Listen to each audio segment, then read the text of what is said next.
Bonjour tout le monde, j'espère que vous allez bien. On se retrouve aujourd'hui dans l'avant-dernière vidéo sur le thème de Pâques. Dans le haul, je vous avais présenté des œufs gigognes qui sont en bois et qui ne demandaient qu'à être décorés pour Pâques. Donc comme vous allez le voir, on va faire quelque chose d'assez simple. Je trouve que c'est bien aussi de temps en temps d'avoir ce genre de petits supports bois pour faire des petites décorations rapides, mais aussi des petites décorations qu'au final, on pourrait faire avec des enfants. Donc comme vous pouvez le voir, j'ai déjà mis 2 couches de peinture sur chaque œuf pour gagner un petit peu de temps vu que ça prend du temps. Le temps que ça termine de sécher, je vais vous montrer les couleurs. Donc pour info, pour la bleue, c'est la Frozen Ice d'Artemio. Donc ce sont des peintures à effet craie. La jaune, c'est la Limon Chiffon. Toujours de chez Artemio. Hop. Et la petite dernière, c'est tout simplement la Butternut Squash. Toujours de chez Artemio. Et l'avantage des peintures comme ça d'Artemio, c'est que déjà vous avez quand même 60 ml dans un petit pot. Et elles sont souvent en promotion et donc aux alentours de 2 €. Ce qui n'est absolument pas négligeable. Donc je vais essayer de vous montrer. C'est sec ou pas? Oui. Voilà ce que ça donne une fois que j'ai mis 2 couches. Donc mes œufs ils sont recouverts. Et là ce que j'avais envie de faire, alors ne me demandez pas pourquoi j'ai envie de faire ça, mais j'en ai envie. J'aimerais splatcher plein de petites taches colorées des 3 peintures sur les œufs. Donc écoutez, j'ai envie de vous dire, c'est ce qu'on va faire. Donc tout simplement, je vais prendre un pinceau. Je vais prendre un peu de peinture. Hop, j'ajoute de l'eau pour la rendre un peu plus liquide pour pouvoir faire mes petites taches. Et comme ce sont des œufs gigognes, on ne peut pas trop les décorer, je veux dire, en volume. Donc ce que je vais faire, c'est que je pense que je vais décorer principalement le gros. Celui en fait qui est le dernier, quoi, celui qui accueille tous les autres œufs. Et comme ça, au moins, ça va me permettre de tout simplement avoir quand même un œuf décoré. Et donc là, c'est parti, je m'amuse. Je fais mes petites taches.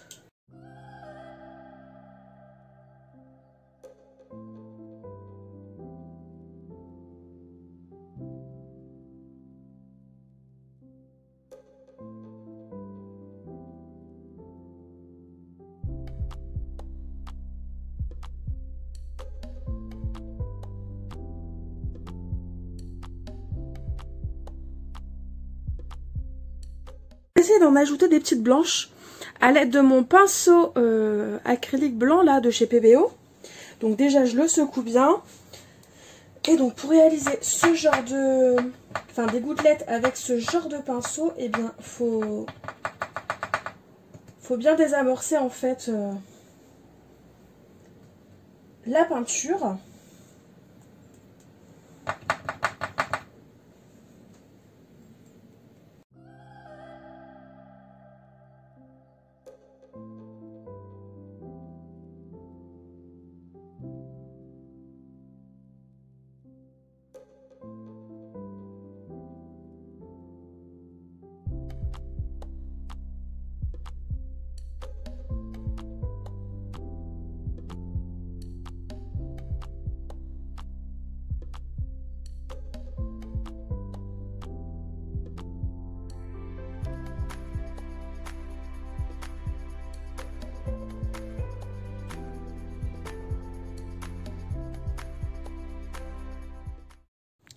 Me revoilà, mais cette fois-ci en voix off, parce que quand j'ai mis mon téléphone tout simplement sur mon trépied, eh bien j'ai caché le micro, je m'en suis pas rendu compte tout de suite, donc c'est pas grave.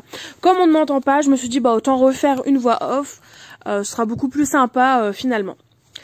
Et l'avantage c'est que j'ai accéléré un petit peu la vidéo et du coup on a une vidéo qui est beaucoup plus courte et c'est peut-être un peu plus sympa pour vous.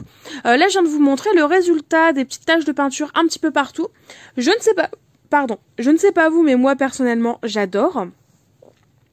Et en plus, je pense très clairement que c'est le type d'activité que vous pouvez faire avec vos enfants, vos neveux, nièces, cousins, cousines, peu importe.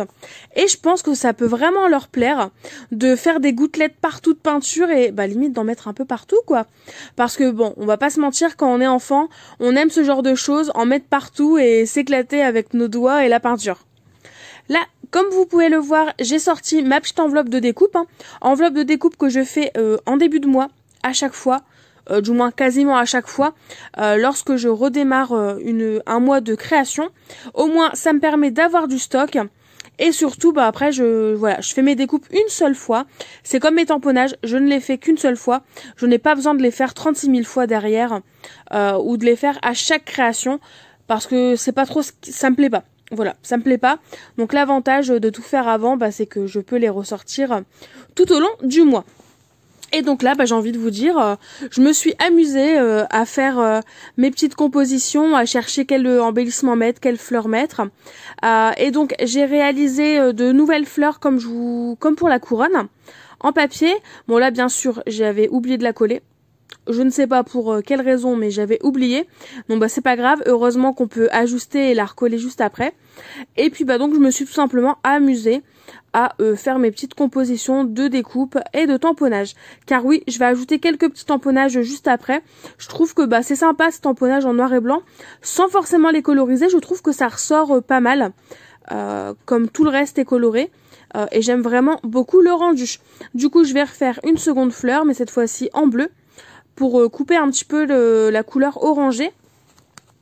Et pour les autres œufs, je ne vais pas les décorer parce que quand je vais ranger mes œufs gigognes, je vais forcément les mettre les uns dans les autres.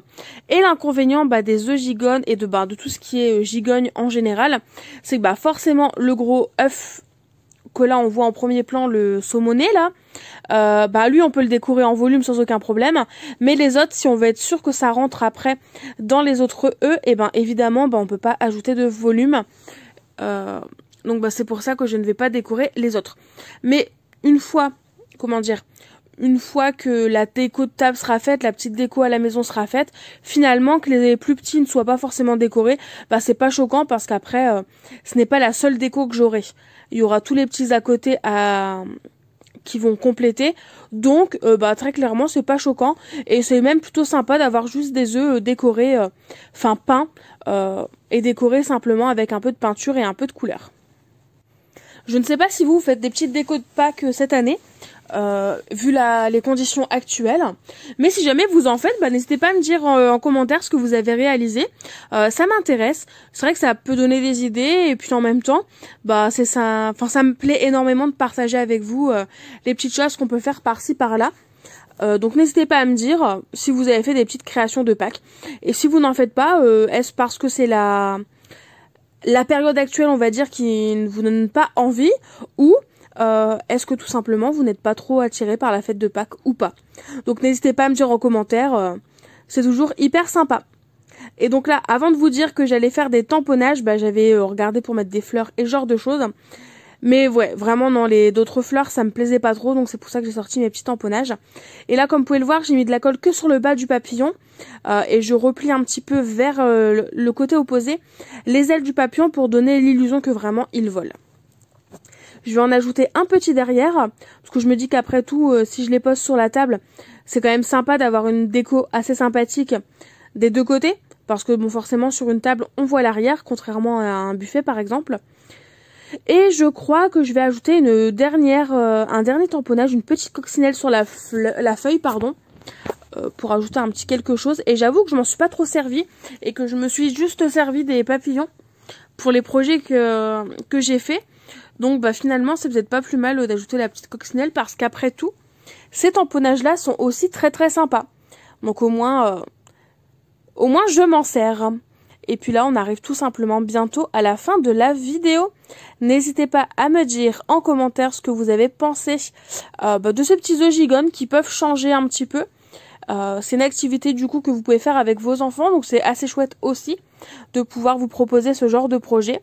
Donc n'hésitez pas à me dire en commentaire ce que vous en avez pensé. Et sinon, en attendant de nouvelles vidéos, je vous laisse avec les photos et je vous dis à très vite. Gros bisous, bye bye.